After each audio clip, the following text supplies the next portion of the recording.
श्रियकान्ताय कल्याणनिधये निधयेतिनाम् श्रीवेङ्कटनिवासाय श्रीनिवासाय मङ्गलम्।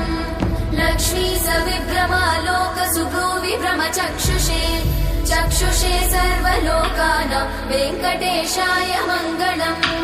श्रीवेङ्कटाद्रिशृङ्गाग्रमङ्गलाभरणाङ्गये मङ्गलानां निवासाय श्रीनिवासाय मङ्गलम्। सर्वावयव सौन्दर्य सम्पदा सर्वचेतसां सदा सम्मोहनायास्तु वेङ्कटेशाय मङ्गलम्। नित्याय निरवध्याय सत्यानन्दचिदात्मने सर्वान्तरात्मने श्रीमद् वेङ्कटेशाय मङ्गलम्। स्वतः सर्वविदे सर्वशक्तये सर्वशेषिने सुलभाय सुशीलाय वेङ्कटेशाय मङ्गलम्।